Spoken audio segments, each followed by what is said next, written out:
porque quem critica o Natal é considerado radical, é considerado uma pessoa fora da curva. Muitos até dizem sem noção, né?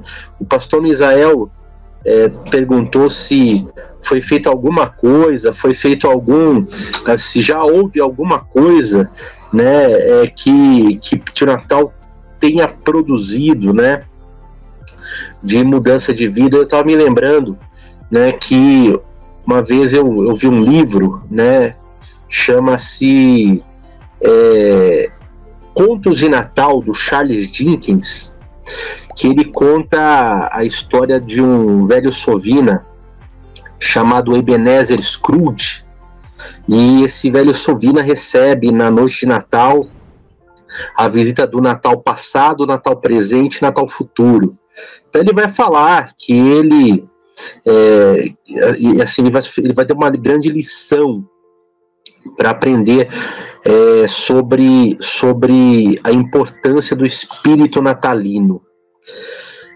Quer dizer, só que se você for pegar as religiões, queridos, as religiões também, cada uma diz trazer um benefício para as pessoas. Você veja bem, você pega religiões que não são cristãs, filosofias, né? Você pega budismo, você pega espiritualismo, né? Cada uma vai tentar te trazer um benefício, uma vida melhor, né? Você pega as religiões espiritualistas, espíritas, vão falar que a religião deles incentiva a caridade, incentiva o amor. E aí nós temos que ser mais objetivos. O que é amor? Como que você ama? Amor não é um sentimento, amor não é subjetivo, o amor é muito objetivo. Jesus definiu o que é amor. Quem ama, guarda os mandamentos. Se eu não estou disposto a obedecer a palavra de Deus e guardar os mandamentos, como eu posso amar? Então nós temos que diferenciar o pensamento humano da vontade de Deus. O que é o bem e o que é o mal? O que é a iniquidade? Né? Quer dizer, para mim, pessoalmente, pode significar uma coisa, para o Williams outra, para o pastor Misael outra, para qualquer um de vocês que nos estão acompanhando, pode significar qualquer coisa. Se pode significar qualquer coisa, de que forma Deus há de julgar vivos e mortos ao fim dos tempos? É impossível. Cada um tem a sua justiça própria. E isso é um grande erro. É um grande erro. Nós vemos uma época, nosso tempo atual é um tempo de relativismo. Cada um tem a sua justiça, cada um acha o que é certo e o que é errado. Todos os caminhos, dizem eles, conduzem a Deus. Mas biblicamente não é assim. Biblicamente não é assim. Há uma só verdade, há uma só fé. Paulo declara um só batismo, um só Espírito, um só Senhor. Isso que você deve colocar no seu coração. A Bíblia é muito clara. Iniquidade é a transgressão do mandamento de Deus. Iniquidade é a transgressão da lei de Deus.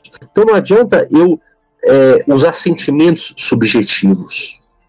Entre os cristãos, até mesmo entre pastores evangélicos, nós temos visto muitas pessoas divulgando argumentos para falar sobre a importância do nascimento de Jesus. Então, essas pessoas vão dizer que os anjos cantaram quando Jesus nasceu.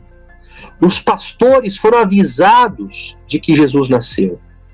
Os reis magos foram presentear no nascimento de Jesus, dizem eles.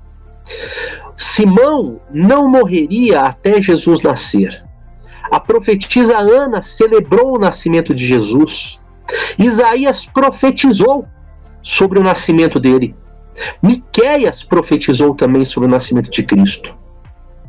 E eles vão concluir assim: não sabemos a data, mas sabemos biblicamente que o nascimento de Cristo foi profetizado e celebrado nos céus, na terra e odiado pelo inferno. Que frase marcante essa última, não é? Eu concordo com quase tudo.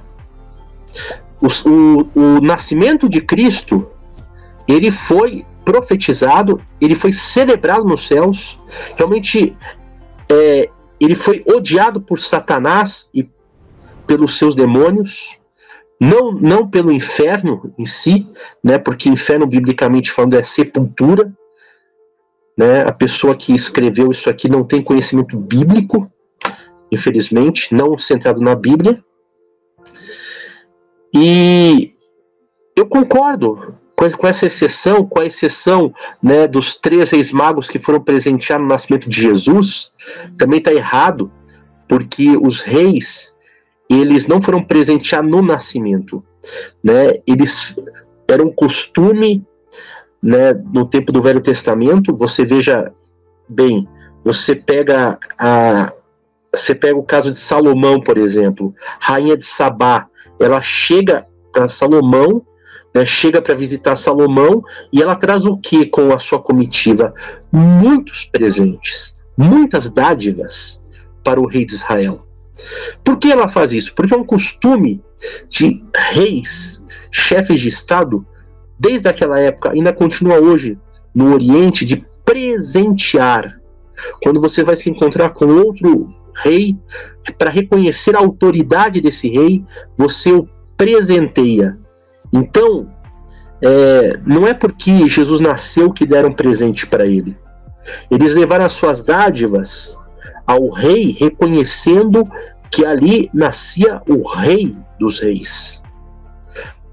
A Bíblia diz, inclusive, que quando eles chegam até o local onde está Maria com o bebê Jesus, eles a encontram numa casa, não encontram numa estrebaria junto com animais. Ou seja, provavelmente eles chegaram ali semanas ou talvez meses depois do nascimento de Cristo.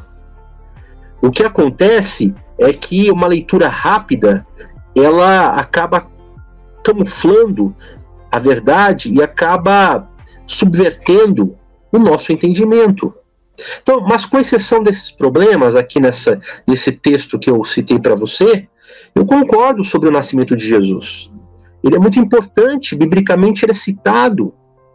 Mas a questão, meus amados, é que dia 25 de dezembro não se comemora o nascimento de Jesus.